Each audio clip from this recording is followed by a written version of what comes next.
दोस्तों नमस्कार। दिल्ली का दरवाजा कांग्रेस के लिए खुलेगा या नहीं खुलेगा? दिल्ली का दरवाजा आम आदमी पार्टी को जीत दिला पाएगा या नहीं दिला पाएगा, या फिर कोई खिड़की भी नजर नहीं आएगी? हरियाणा के भीतर कांग्रेस किन सीटों पर जीतेगी या किन सीटों पर जीतते जीतते हार तो नहीं रही है? और दूसरी तरफ उत्तर प्रदेश की राजनीतिक हवा में जब मायावती गायब है, तो ऐसे में उनकी जीती हुई सीटों पर कौन जीत रहा है? और यह सवाल नवीन पटनायक और ममता बनर्जी के राज्य में उनकी अपनी राजनीति पर दखल देती हुई बढ़ती हुई बीजेपी क्या वाकई अपनी धमक को दिखला रही है? दरअसल छठे चरण के 58 सीटों पर जो वोटिंग हुई, उसमें सबसे बड़ी बात तो यही थी कि पिछली बार यानी 2019 में इन 58 सीटों में से एक भी सीट कांग्रेस ने नहीं जीती थी, और इस वक्त कांग्रेस ही इंडिया गठबंधन की अगुवाई कर रही है।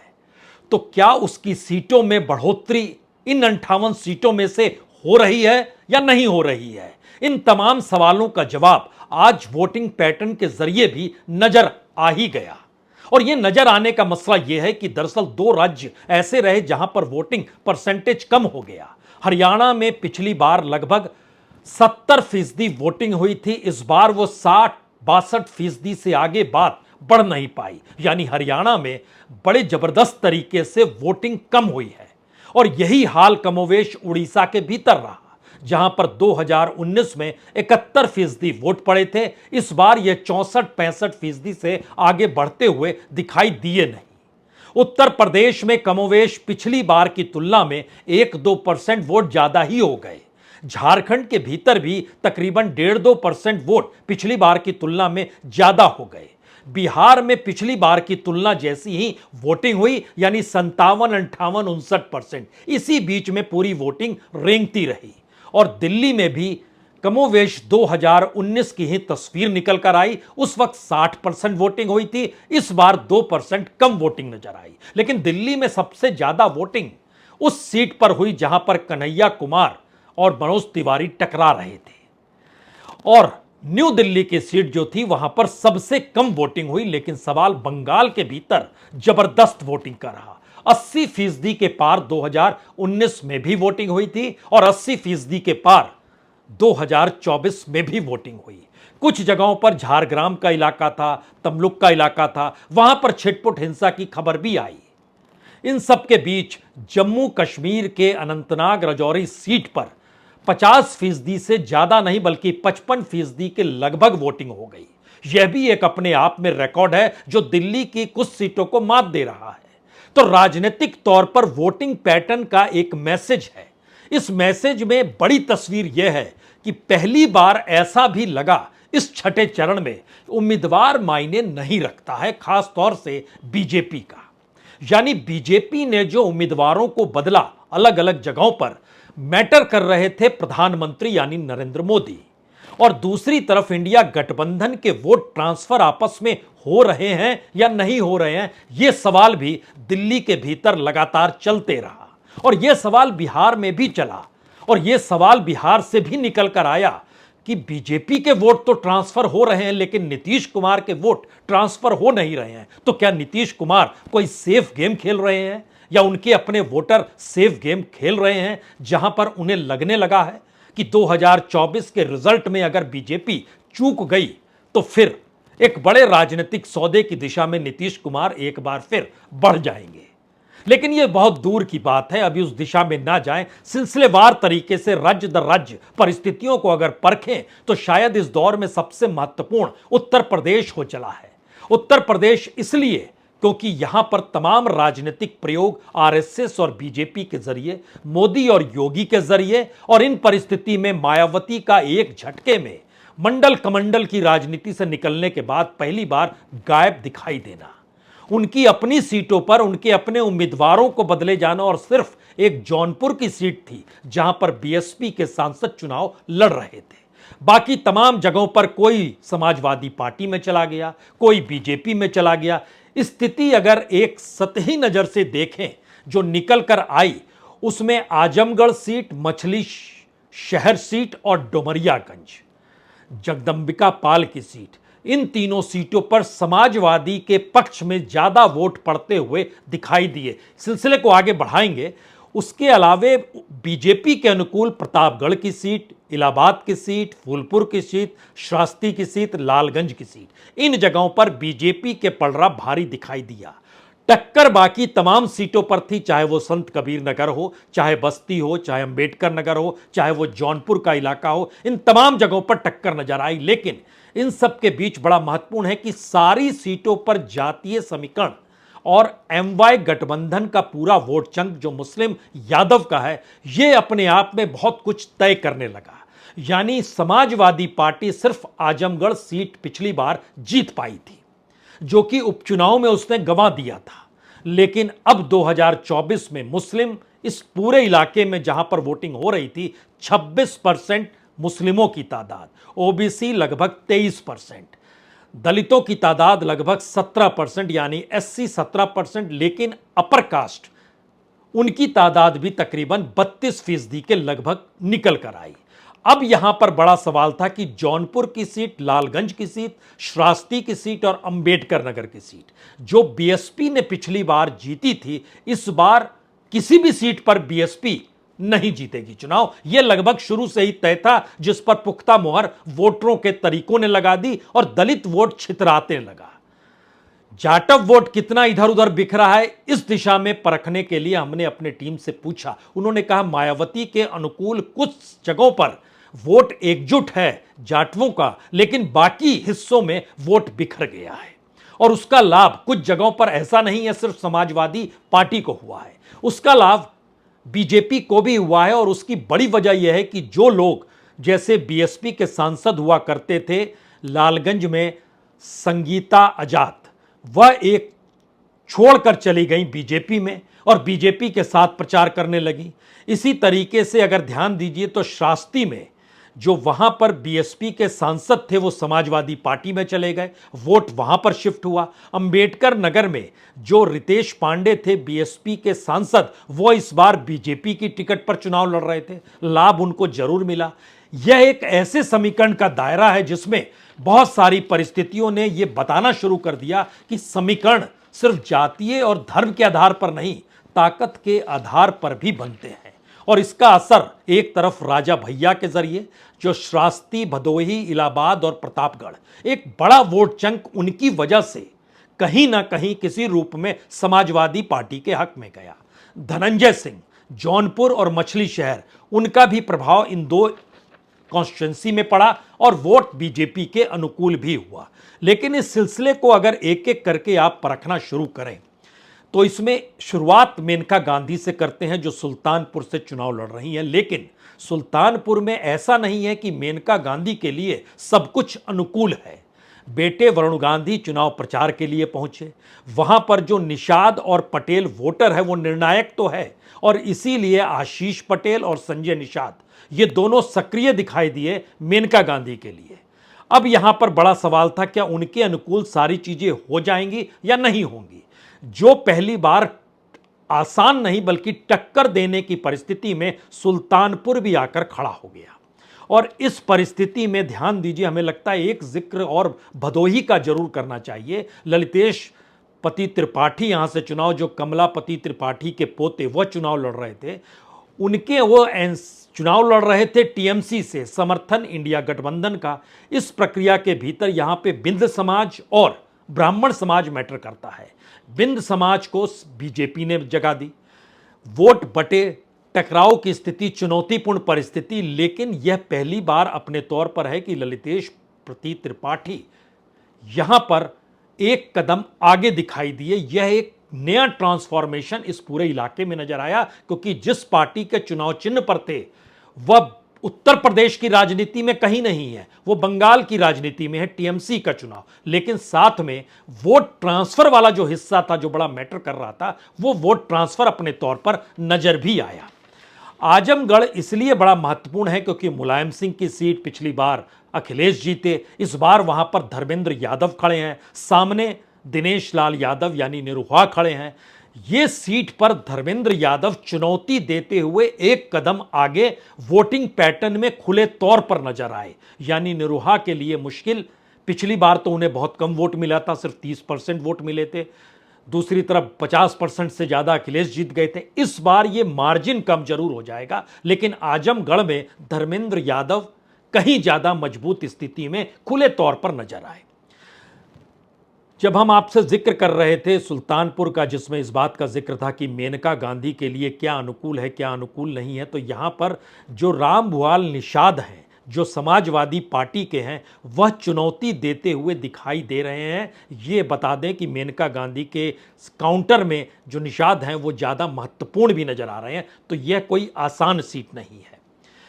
इसमें जो हमने दूसरा लालगंज का आपसे जिक्र कर रहे थे, दरअसल नीलम सोनकर जो है वो 2014 में जीती थी, लेकिन 2019 में संगीता आजाद जीती थी। संगीता आजाद पूरे चुनाव प्रचार में नीलम सोनकर के साथ न सिर्फ प्रचार करती हुई नजर आई, बीएसपी से निकलकर बीजेपी में चली गई, बीजेपी ने अपने उम्मीदवार को खड़ा किया, बल्कि आज वोटिंग के दौर में भी तमाम कॉन्स्टिट्यूएंसीज में घूमते हुए संगीता आजाद और नीलम सोनकर साथ नजर आ रही थी। इसीलिए बीएसपी की यह सीट बीजेपी के अनुकूल नजर आने लगी।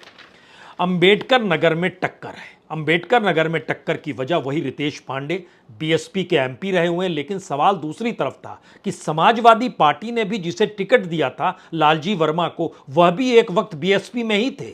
यानी बीएसपी के अपने राजनीतिक जमीन पर बीएसपी से निकले हुए दो उम्मीदवार आपस में चुनाव लड़ रहे थे। इसीलिए यहां पर टक्कर, क्योंकि दोनों की नजर दलित वोट को लेकर थी, लेकिन महत्वपूर्ण यह है कि मुस्लिम और यादव वोट लालजी वर्मा के अनुकूल जो समाजवादी पार्टी के हैं, तो टक्कर जरूर है, लेकिन पलड़ा भारी समाजवादी पार्टी का है। संत कबीर नगर में भी टक्कर की स्थिति, और यहां पर बीजेपी के प्रवीण निषाद, समाजवादी पार्टी के पप्पू निषाद।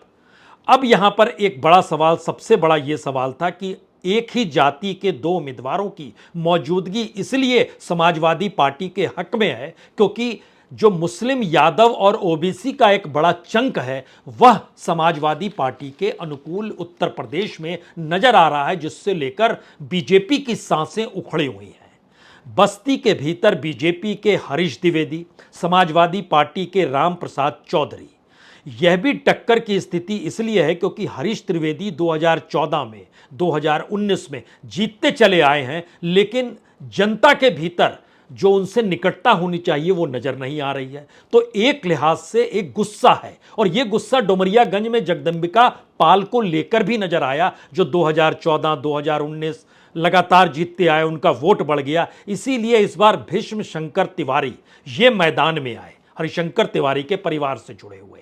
हालांकि आरोप लगाया गया कि ये बाहर के हैं, लेकिन महत्वपूर्ण है कि जगदंबिका पाल भी डुमरियागंज के नहीं, वह भी बस्ती के हैं।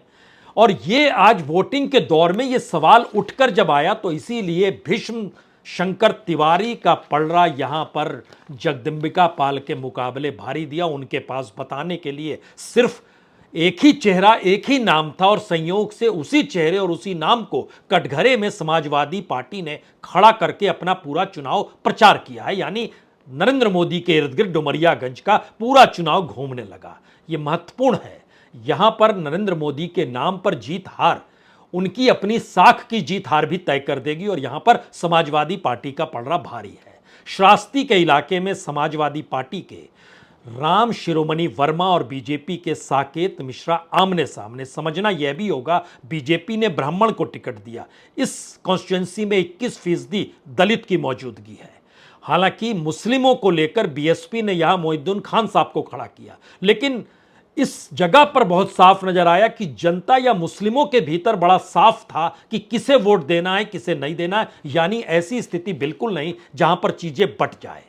इलाहाबाद में भी आसान नहीं है बीजेपी के नीरज त्रिपाठी के लिए, वो मोदी के नाम पर हैं, लेकिन समाजवादी पार्टी के उज्जवल रमन सिंह, इनकी ताकत इलाहाबाद में कई वजहों से नजर आई, और उसमें एक बड़ी वजह युवा वोटरों का भी है, और पारंपरिक तौर पर जातीय समीकरण भी है। फूलपुर में याद कीजिए, अखिलेश यादव और राहुल गांधी की सभा नहीं हो पाई थी, और वहां पर बीजेपी के प्रवीण पटेल के लिए मुश्किल है। हालांकि समाजवादी पार्टी अमर सिंह मौर्य को वहां से खड़ा किया था, लेकिन जातीय समीकरण में पटेल का पूरा वोट और जो अपर कास्ट का वोट है फूलपुर में, वह पूरे तरीके से बीजेपी, और यहां पर चुनौती देते हुए बीजेपी एक कदम फूलपुर में आगे है। मजबूत है कॉम्पिटिवली बीजेपी फूलपुर में। प्रतापगढ़ के भीतर बीजेपी के संगमलाल गुप्ता, उनका वोटिंग पैटर्न बड़ा क्लियर, ब्राह्मण है, क्षेत्रीय है, वैश्य है, लेकिन दूसरी तरफ यादव है, पटेल है, ये एसपी सिंह पटेल जो समाजवादी पार्टी के थे, और बहुत सीधा सीधा बंटता हुआ नजर यहां पर जो जानकारी दी गई उसमें बहुत साफ तौर पर नजर आया कि ऐसा होगा।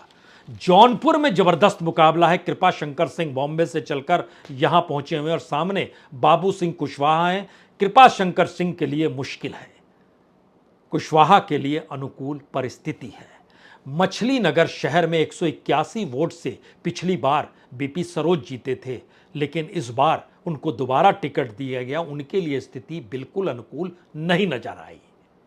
प्रिया सरोज समाजवादी पार्टी की यह कहीं आगे दिखाई दी, और जिस भदोही का जिक्र हम आपसे कर रहे थे ब्राह्मण और बिंद में जो बटा हुआ है, उसमें बीजेपी के विनोद कुमार बिंद और टीएमसी के ललितेश पति त्रिपाठी हैं।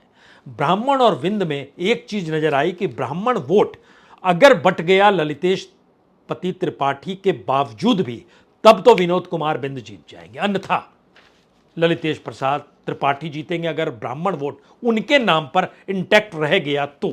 हालांकि बीजेपी के नाम पर चीजें बटेंगी नहीं बटेंगी यह तत्काल नहीं कहा जा सकता है। लेकिन अगला सवाल है कि उत्तर प्रदेश के बाद दूसरा ही तो दिल्ली की ही सीट होती है, और दिल्ली के रास्ते से ही कहते हैं कि आप गद्दी तक पहुंच जाएंगे, और सात की सातों सीट 2014, 2019 तमाम जगहों पर जीत कर आई। और ऐसा नहीं है कि इंडिया गठबंधन ने आज वोटिंग के दौर में कोई बड़ी सेंध लगा दी हो। सही मायने में सिर्फ 2 सीट ऐसी रही जहां पर इंडिया गठबंधन चुनौती देते हुए आगे बढ़ रहा था। सवाल है चुनौती का मतलब जीत माना जाए या हार माना जाए, और इन 2 सीटों का एक था चांदनी चौक की सीट जहां पर जेपी अग्रवाल कांग्रेस के चुनाव लड़ रहे थे। 3 बार चांदनी चौक से जीत चुके हैं, 1 बार नॉर्थ ईस्ट दिल्ली से भी जीत चुके हैं, और उनके खिलाफ बीजेपी के प्रवीण खंडेलवाल जो कि विधानसभा का चुनाव भी 2008 में हारे थे, हालांकि फाउंडर है वो confederation of all India traders के। यहां पर कांग्रेस की जीत हो सकती है, यह बड़ा महत्वपूर्ण है। व्यापारियों को जो परिस्थिति है उसमें जेपी अग्रवाल एक कदम आगे दिखाई दिए। दूसरी परिस्थिति निकल कर आई महाबल मिश्रा, ये वेस्ट यानी पश्चिमी दिल्ली की स्थिति है। यहां पर कमलजीत सेहरावत है, महिला है, मेयर रह चुकी है साउथ कॉरपोरेशन में, महिलाओं की मदद भी करती है और बड़ी तादाद में लोकप्रिय भी है, दिल्ली यूनिट के साथ जुड़ी भी रही। लेकिन आम आदमी पार्टी से पहले महाबल मिश्रा कांग्रेस में थे, सांसद भी रह चुके हैं, एमएलए भी रह चुके हैं, उनका एक प्रभाव भी है और वो खुद मददगार हैं। महाबल मिश्रा आम आदमी पार्टी की टिकट पर यहां चुनाव जीत सकते हैं, यानी जेपी अग्रवाल और महाबल मिश्रा। इसके अलावे वो चाहे नॉर्थ वेस्ट दिल्ली में योगेंद्र चंदोलिया और उदित राज हो, यहां पर बहुत साफ तौर पर योगेंद्र चंदोलिया के अनुकूल स्थिति मत कहिए, उदित राज के अनुकूल स्थिति बहुत कम नजर आई। बांसुरी स्वराज के सामने सोमनाथ भारती, और ये न्यू दिल्ली जहां पर सबसे कम वोटिंग हुई। महत्वपूर्ण यह है कि आम आदमी पार्टी से निकले आनंद भी यहां पर बीएसपी की टिकट पर चुनाव लड़ रहे हैं। बांसुरी स्वराज का पड़ रहा बहुत भारी। ईस्ट दिल्ली में कुलदीप कुमार और हर्ष मल्होत्रा बीजेपी के, कुलदीप कुमार जो कि इंडिया अगेंस्ट करप्शन में केजरीवाल के साथ, लेकिन अनुकूल स्थिति उनके इस इलाके में जीत के लिहाज से दिखाई नहीं दी। साउथ दिल्ली में रामवीर सिंह विधूड़ी हैं इस बार, वह विधूड़ी नहीं जिन्होंने संसद के भीतर अपशब्द कहे तो उनके बाद उनकी टिकट कट गई। ये राम सिंह विधूड़ी हैं, गुज्जर समाज से आते हैं, एमएलए रह चुके हैं बदरपुर के। इनकी स्थिति कॉम्पिटिवली पुख्ता लगी आम आदमी पार्टी के सही राम पहलवान जो कि तुगलकाबाद के एमएलए रह चुके हैं। यहां पर दिल्ली के भीतर एक ही सवाल बार बार रेंगता रहा कि प्रधानमंत्री कौन होगा, और यह स्थिति नाजुक इसलिए है क्योंकि 5 और 2 रहेगा या 7-0 रहेगा, यह भी हो सकता है क्योंकि बहुत मार्जिन स्थिति है। लेकिन उसके बावजूद भी चांदनी चौक की सीट और वेस्ट दिल्ली की सीट में इंडिया गठबंधन के अनुकूल स्थिति है, इससे इनकार नहीं किया जा सकता है। लेकिन बाकी सीटों की स्थिति अनुकूल उतनी ज्यादा नहीं है, मार्जिन जरूर कम होगा। कन्हैया कुमार और मनोज तिवारी सबसे ज्यादा वोटिंग, यहां पर 60% पार की स्थिति। यहां पर कन्हैया कुमार चुनौती देते हुए नजर तो आए, लेकिन मनोज तिवारी के अलावे बीजेपी का पूरा संगठन यहां पर जुट गया। वो मैसेज जो कन्वे कर रहा था पूरे संगठन के जरिए, वो बहुत महत्वपूर्ण था। दिल्ली से सटी हुई हरियाणा की सीट, और हरियाणा में जो एनसीआर का इलाका आता है, गुरुग्राम और फरीदाबाद, दोनों जगहों पर बीजेपी की स्थिति बड़ी मजबूत दिखाई दी। जो वोटिंग नजर आया, हरियाणा में वोटिंग परसेंटेज इन दोनों जगहों पर पिछली बार की तुलना में कम हुआ है। बावजूद इसके गुरुग्राम में राव इंद्रजीत सिंह और फरीदाबाद में कृष्णपाल गुज्जर बीजेपी के। ये यहां सोचना होगा कि कांग्रेस के महेंद्र प्रताप फरीदाबाद में थे, लेकिन राज बब्बर कांग्रेस के गुरुग्राम में थे, लेकिन वो सिर्फ और सिर्फ उनकी मौजूदगी उनके नाम के इर्द गिर्द रही। कोई कांग्रेस का संगठन वहां उस रूप में नहीं था जो पोलिंग बूथ तक लोगों को लाता, वोट में तब्दील करवाता। ये चीजें गायब नजर आई पूरे गुरुग्राम के भीतर में।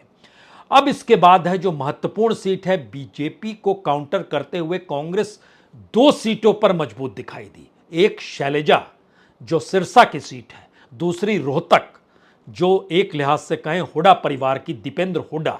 ये 2 सीटों पर कांग्रेस खाता खोल सकती है। लेकिन इसके अलावे जो बार बार बात उठ रही थी, जैसे भिवानी महेंद्रगढ़, चौधरी धर्मवीर सिंह के अनुकूल जाट वोटर ही बट गए। वो जाट वोटर जो पूरी तरीके से हर सीट पर कांग्रेस के साथ, लेकिन यहां पर वो बटते हुए दिखाई दिए और वो चौधरी धर्मवीर सिंह के पक्ष में आ गए। अंबाला की सीट में बंतो कटारिया, जो कि चेंज किया गया था पिछली बार, रतन लाल कटारिया, चूंकि उनकी निधन हो गया था, परिवार का मामला था, तो अंबाला की सीट भावनात्मक तौर पर बंतो कटारिया के अनुकूल। वहां पर वरुण चौधरी जो कि मुलाना के एमएलए हैं, वो एक औपचारिकतावश हम कह सकते हैं खड़े हुए। सोनीपत में माना जा रहा था टक्कर देंगे सत्यपाल ब्रह्मचारी, लेकिन मोहनलाल भडोली चेंज किया गया था। यहां पर पिछली बार कौशिक जीते थे, रमेश चंद, उनके बदले बडोली को लाया गया था। वह कई कदम आगे दिखाई दिए सत्यपाल ब्रह्मचारी को लेकर। करनाल की सीट बहुत चर्चा की बात थी, क्योंकि मनोहर लाल खट्टर एक तो पंजाबी, और पंजाबी सिर्फ 10%। उस पर से दूसरा सवाल यह था कि अब सैनी मुख्यमंत्री हो गए। सैनी सिर्फ 2.5%, पहले पिछली बार सैनी जीते थे, उनको मुख्यमंत्री बना दिया गया, मनोहर लाल खट्टर को हटा दिया गया। बड़े जातीय समीकरण के आश्रय यहां चीजें साधी गई। 25% जाट, दिव्यांशु बुद्धि राजा जो कि हरियाणा यूथ कांग्रेस के अध्यक्ष रह चुके हैं, बिल्कुल यंग हैं, वो सामने खड़े थे। लेकिन सवाल था कि दूसरी तरफ एनसीपी के वीरेंद्र मराठा भी खड़े थे, जिनको आईएनएलडी का समर्थन था। वोट बटे देवेंद्र कादियान जेजेपी के, इन्होंने भी माना अपने तौर पर कि मनोहर लाल खट्टर के अनुकूल है। और यह स्थिति इसलिए क्योंकि जाट अगर 25%, तो काउंटर में पंजाबी 10%, सैनी 2.5%, ब्राह्मण 9%, शेड्यूल कास्ट बटा 20% जो है, ओबीसी बटा जो 22% लगभग है। इन स्थिति में मनोहर लाल खट्टर की स्थिति मजबूत हो गई। रोहतक में दीपेंद्र हुड्डा की स्थिति मजबूत है। यहां पर अरविंद शर्मा जो पिछली बार चुनाव जीते थे, कम मार्जिन से जीते थे, लेकिन इस बार उनके मुकाबले दीपेंद्र हुड्डा मजबूत दिखाई दिए। कुमारी शैलजा ने पूरे बूथ लेवल पे जो पूरा वर्क किया था, उसमें अशोक तंवर के सामने मुश्किल। अशोक तंवर की पहचान राजनीतिक तौर पर सिरसा के भीतर यही रही, कभी इधर रहते हैं कभी उधर रहते हैं। कांग्रेस में थे, फिर टीएमसी में चले गए, फिर आम आदमी पार्टी में चले गए, फिर बीजेपी में आ गए। इसीलिए कुमारी शैलजा की स्थिति यहां पर खुद ब खुद मजबूत होती चली गई। कुरुक्षेत्र के भीतर नवीन जिंदल चुनाव जीत रहे हैं बहुत साफ तौर पर। आम आदमी पार्टी के सुशील गुप्ता हो सकता है तीसरे नंबर पर नजर आए, अभय चौटाला उनसे आगे नजर आए।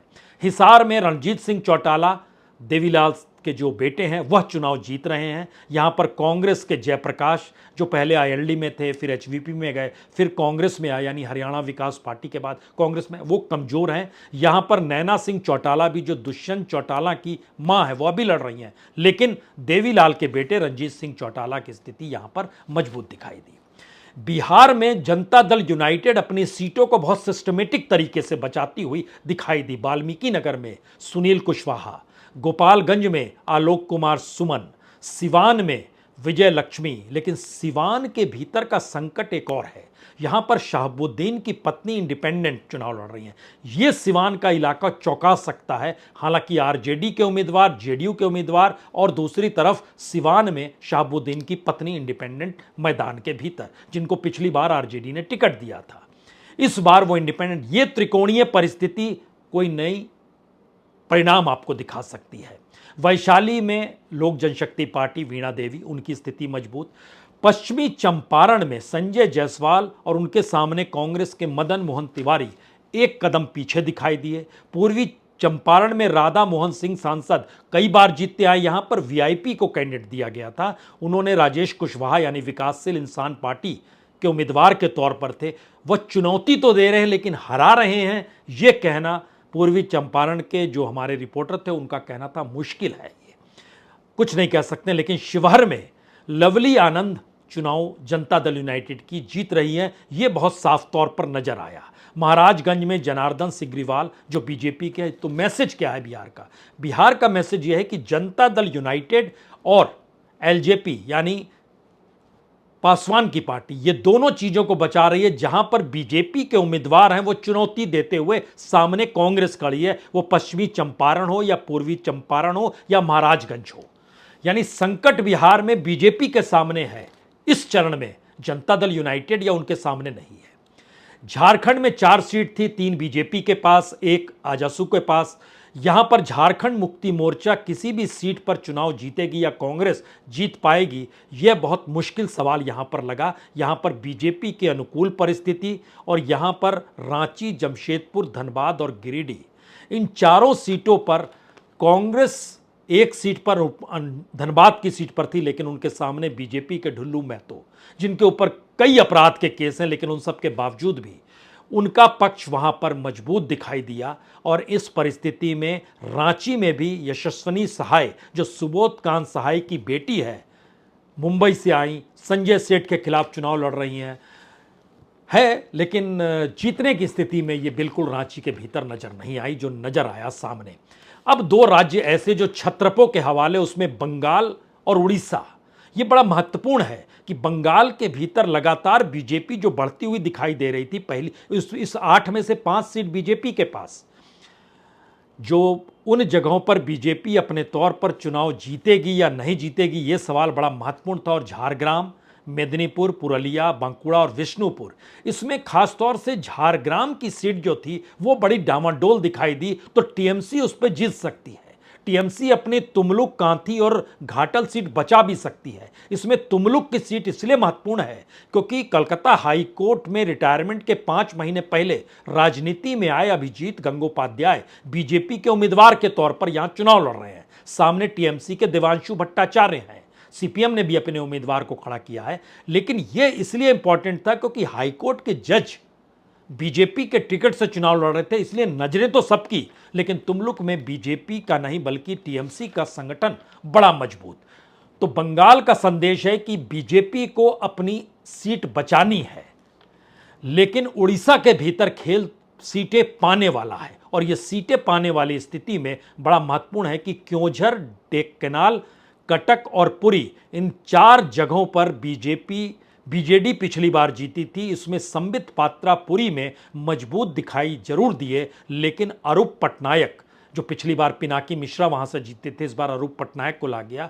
जो घटनाक्रम हुआ वहां धर्म के नाम पर और भगवान को लेकर जो बातें हुई, उसका असर वोटरों पर पड़ा है, जो वहां के रिपोर्टर ने कहा। संबलपुर और भुवनेश्वर की सीट जो बीजेपी के पास है, ये 2 सीटें वह इस बार भी जीत सकती है। तो मैसेज ओवरऑल क्या निकल कर आ रहा है?